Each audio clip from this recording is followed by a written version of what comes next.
Okay, Daniel Esplin, joined by Mr. Johnny Two Fingers, singer, songwriter, guitar player, dragonfly traveler, possibly, and professional wrestler or semi-professional wrestler. Anything I missed there? No, you pretty much covered it there, Daniel. Thanks, buddy. How's it go? Well, Oh, I know one thing. You forgot to mention that I am the undisputed heavyweight champion of rock and roll. that's Just throwing that out there. what I have a belt. My son actually wanted to know, what is your signature move? I've done a pretty good testicular claw with Mr. Socko once. Yeah. Thrown by none other from Mick Foley. This is all true. And then I delivered one time an RKO to a very angry woman. She started it though. Yeah. But I think if anything, lately my finishing move is a walking stick to the head or to the unmentionables. The lower subcockles. There you go. So I really wanted to talk to you about your music. And the biggest thing with it is the first thing I heard from you is with Macmillan's Monster. And the entire time I'm listening to the album, I'm thinking like this is the soundtrack to one of the most epic animated adventures of all time. And I read a little bit about you. And I always find it interesting when bands talk about their early influences and they'll say bands. But I noticed that you said a couple of soundtracks, and that's what I got. Actually, through the second part of Good Eating, all the way through Macmillan's Monsters, it felt like I was on some sort of adventure. And that's what I want to talk to you about is your songwriting, because I don't get the impression that you're singing from your perspective, but you're instead singing from the perspective of these really interesting characters. Am I kind of hitting on something there? Yes. That song Ode to Cagliostro that you mentioned, it's a song about being at it was kind of inspired after a party. Frank Felt is a good personal friend of mine, and he's helped me out so much. He's an older gentleman. It's his birthday coming up. He's a poet laureate never to be, he says. Yeah. And he has a name for his spirit, and it's Cagliostro. And because he out there, man. And anyway, that was about like going literally like the 21 steps up to the Desert Stone, because the Desert Stone was his gallery. He rented a place above a gym, and it was where he let us play our music with my first band, and then eventually Johnny Two Fingers and the Deformities, we played there, and he let other bands there. That band the band plays 5 times a week, that's the Lord's Kitchener. That was an old band growing up. They all grew up and moved away, or whatever the kids do nowadays. And but Cagliostro, he's the skunk and the spider sitting up in their loft, but I don't know. I don't want to ruin it. I'll just tell you that part is like, it's me and Frank. We used to sit down. We would sit on top of his loft and looking down, smoking. It's legal now, cannabis. Anyways, we're looking out the window and blowing it out there. And he's like, "Oh, see that lady there, man?" I'm like, "Oh yeah." She's like, "She's picking bums and like rummaging through but that's the rummaging through the freaking." The back alleys picking up butts. It's the raccoon tipping over garbage cans. And then the one part about garbage, it'll kill him one day. And then that's Frank always, we play cards, and that was something to do with a commercial he saw when he was growing up. And that was just a thing he'd always say when we were playing crib, garbage, because referring to his cards, it'll kill him one day. And I thought it was so funny. He's a funny guy, that Frank Felt.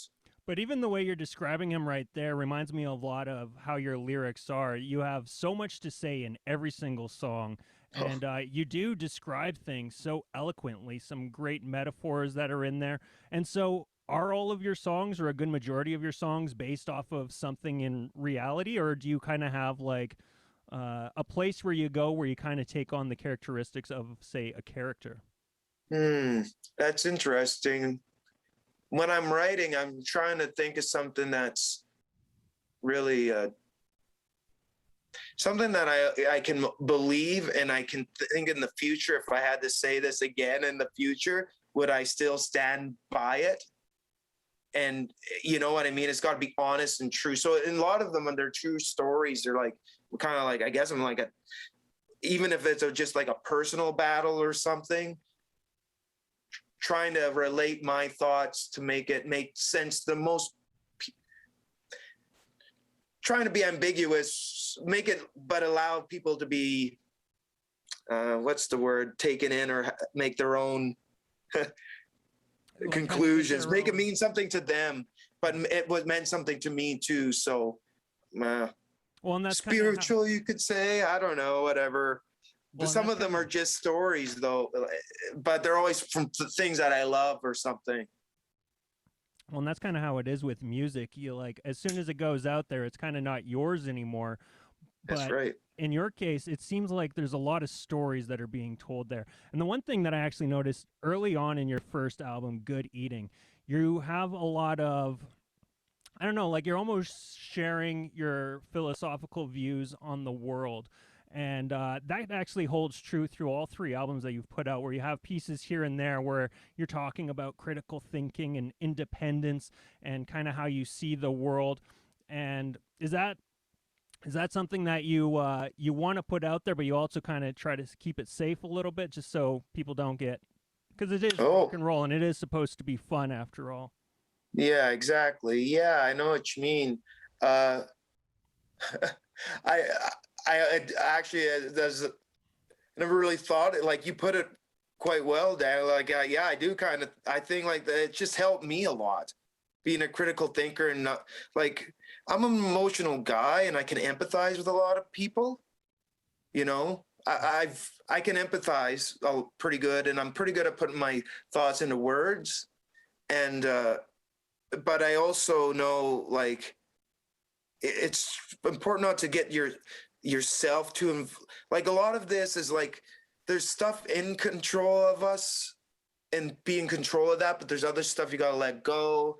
I mean, I could just talk all philosophical or whatever. I don't mind, but yeah, it's important, but you got to be you got to love yourself type of thing, you know, like, cause I've been on the side of like not wanting to get up and like just lay there and die. Like, life sucks. Yeah, life can really suck. But there's bands that I always turn to, and this is kind of why I made music. It's like the bands like as macho and perhaps you'd say, and even testosterone driven as AC/DC, and maybe they only think about with their other head instead of their other head. You know what I mean? Yeah. But sex, drugs, and rock and roll is really what they made their whole thing. But something also, especially about the early Bon Scott stuff, he even if times were tough, he succeeded, and he didn't, like, he still he got kicked down, but he got back up again. It was resilience. And that's kind of like, you can't keep a good dog down type of thing. You can't do that. You just, the cream rises to the top, brother. Ooh. You know what I mean? Like, you just can't.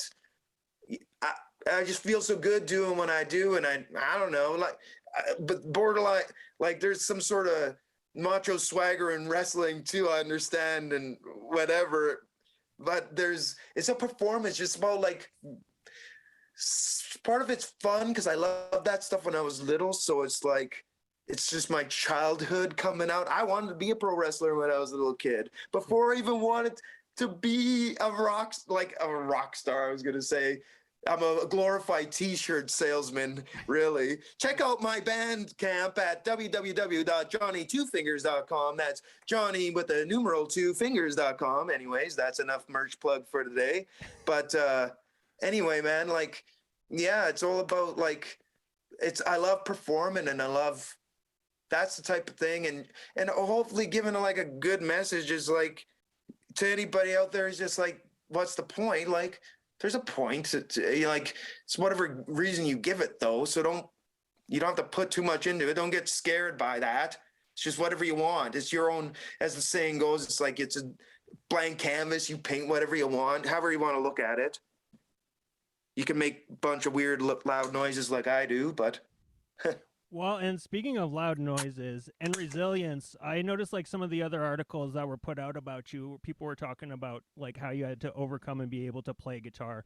And I think for anybody that knows how to play guitar, they understand that it's very difficult no matter what your situation. And the one thing that really impresses me is the riffs that you make and how they kind of have a counterbalance every once in a while and still being able to sing over top of them the way that you do. And I started to think about it because at first I thought you were a three piece when I was originally listening to your music.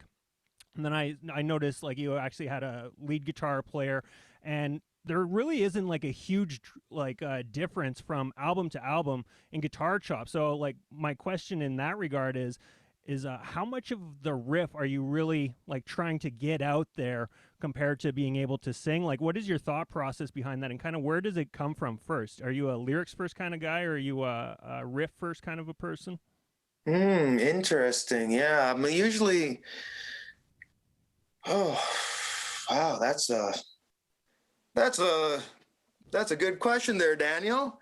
I was actually thinking like I've grown so much as a guitarist. Like at the beginning of you were asking about like how to play guitar. I guess when I wasn't such a strong guitar player, like at the beginning, like that Good Eating album, Yeah.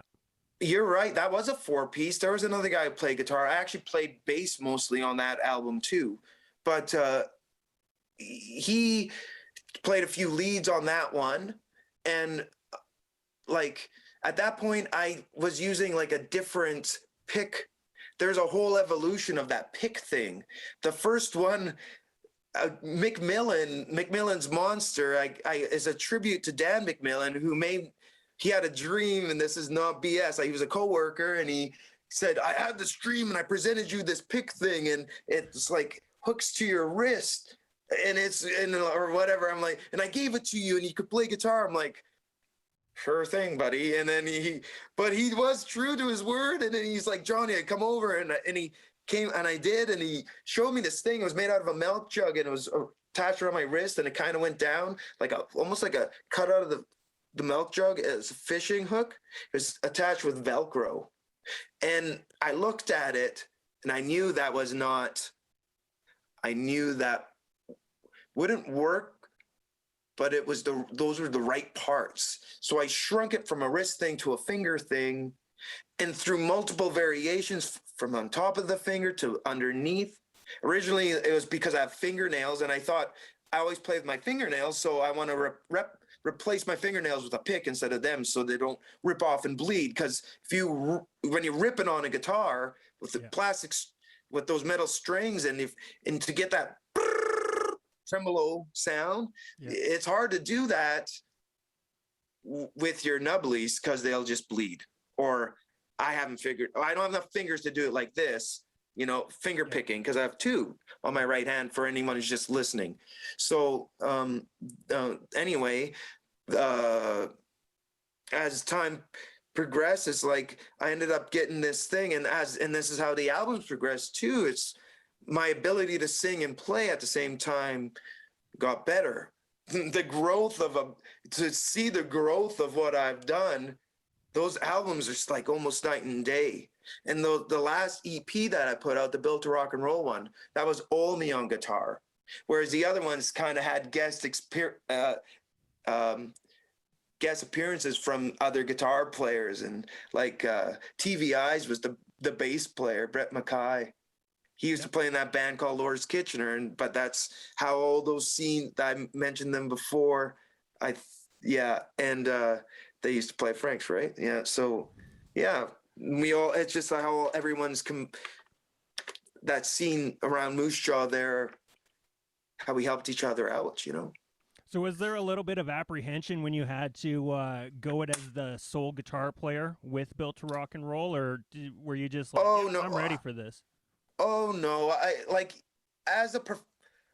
once the beginning, like after we lost Travis as a rhythm guitarist, I was always the lead guitar player, and I just got better and better and better because that pick evolved from holding it on to it was held together literally with Velcro.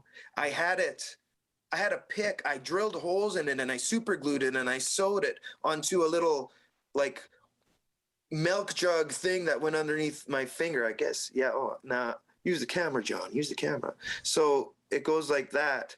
And oh shoot, I think I might actually have it right with me. Yeah. So anyways, and then I went to my shoe doctor because I got a shoe that's about, my legs are about that different. That's about 4 inches long. Yeah. So I got a 4-inch lift on my shoe to help stabilize me, balance me out.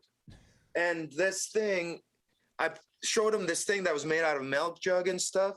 Yeah. And he made this, it's like made out of polyurethane. Yeah. And he molded my hand, and it goes, there's a pick in there.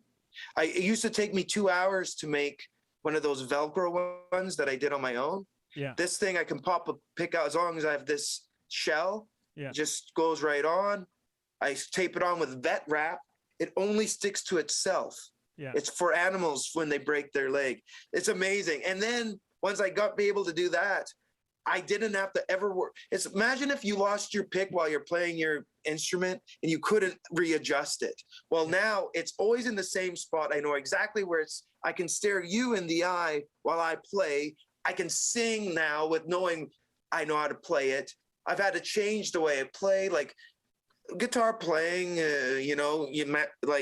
you always get better, and there's always something else if you're open to growing, like getting better, like if you're good at practicing or whatever you want to do out of it. But I wanted to be pretty good at playing solos and, playing like guys like Angus Young. And I really inspired to be like that. And Tony Iommi, Black Sabbath, those are like some of my favorite guitar players. And then cool, like I love playing like country licks and the blues, but really like blistering, like fun, like shred and rock and roll with the cool solos. And now we're getting to the point where hopefully we'll be a 4-piece again, because I always hear all those albums, like I did a lot of the backing, like I did extra guitar and the rhythm guitar. They're all meant to have 2 guitar players. Yeah. And the time is right. It's coming. So with that, you sent me the other song that you sent me over is Master of Your Mind, unreleased so far. Is that going to be getting a release, and is that kind of how you're going to be putting together a band, or what is the future plans for Johnny Two Fingers and the Deformities? I'm glad you asked.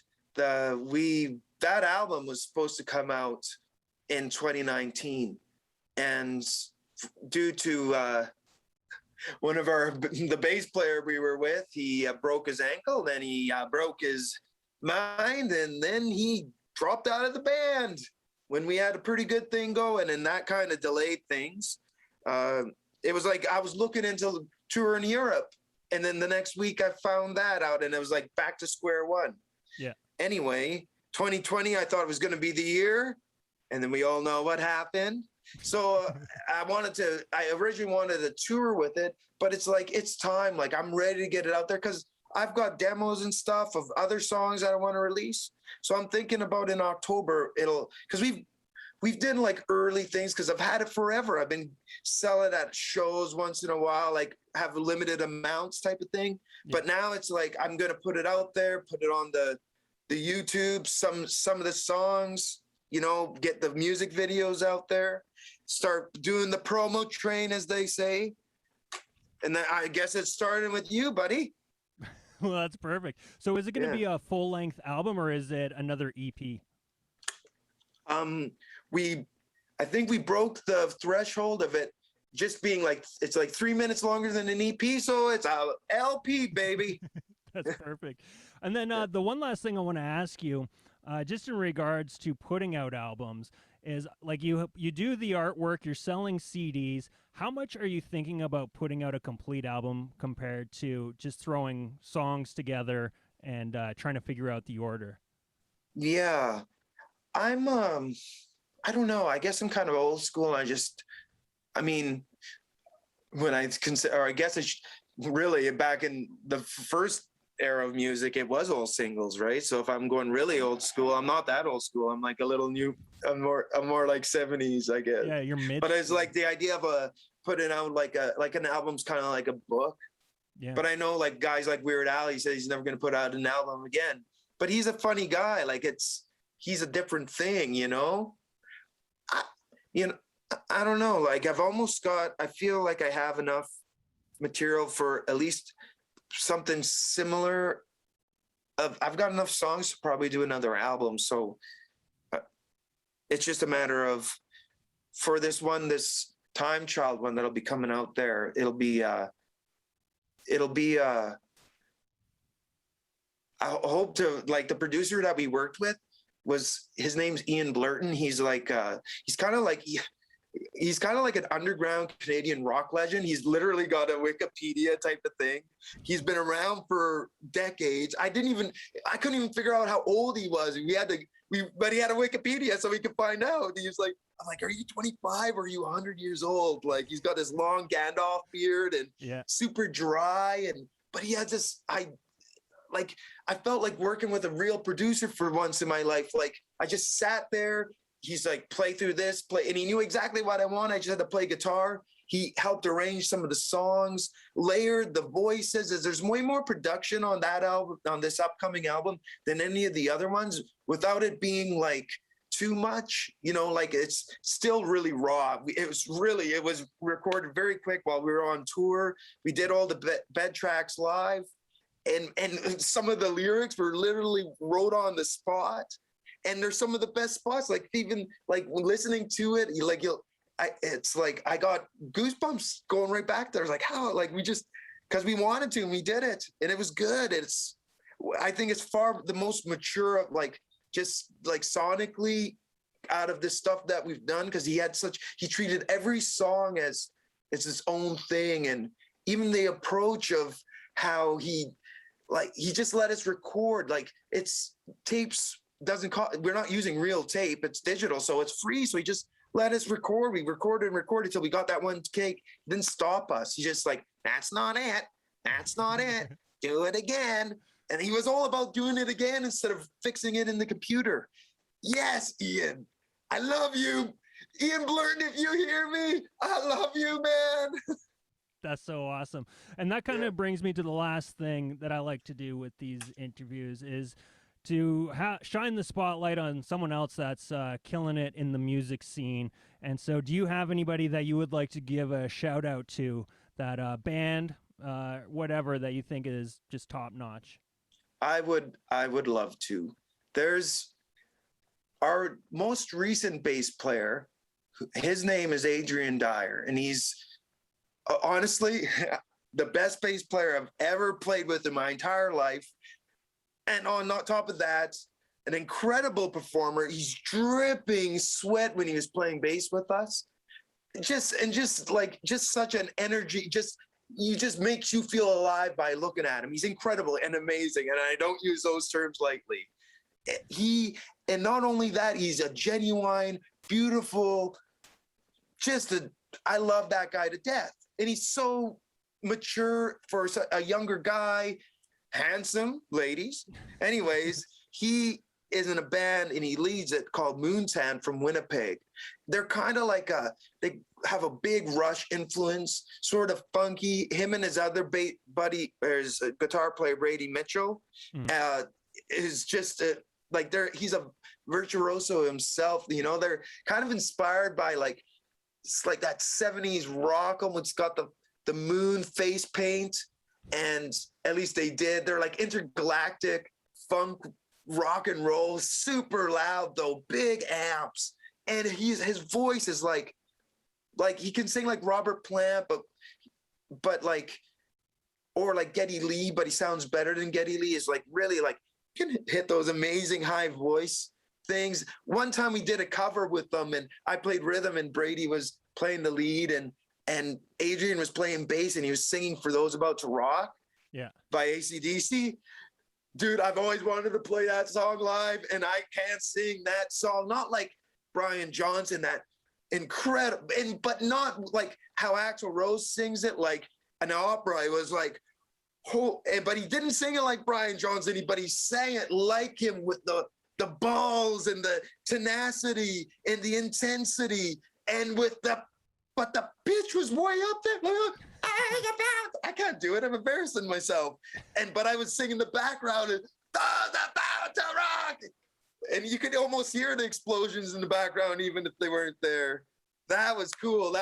And those guys, they are put on such a show, incredible performers. The first time I watched them, my mouth was like, I did the drop, my jaw dropped. I had to look at the person just standing next to me, because there's only 12 of us. It's this shithole bar. I don't know if I'm allowed to say that. Over there on this, and I look at her and I'm like, and she goes, and I know, right? And that was actually the girlfriend of the drummer at the time. But we both just like, and then I looked over this other guy besides her, which was like, he goes, I know, right? I'm like, whoa, because it's like the first time you see Moontan. If you love like epic rock and roll, you'll just drop like the stuff that he played. You actually, how do you play that stuff and sing? So like, how does Adrian play that stuff and sing? I don't know. He's incredible. It's just the next level. Well, hopefully he has strong ankles and he can make it last for a while. And yeah. And Johnny, I want to thank you so much for joining me here today. It was great to have a conversation with you, and especially to pick your brain about your songs, because after the last 4 days of nonstop listening to your records, it is very interesting to see how you speak normally compared to your lyrics, and they are very similar in the way you describe things, which is really exciting to see that it's very authentic. And I can't wait until the fall to hear your new album. Thank you very much, brother. Thanks, Daniel. I appreciate being here.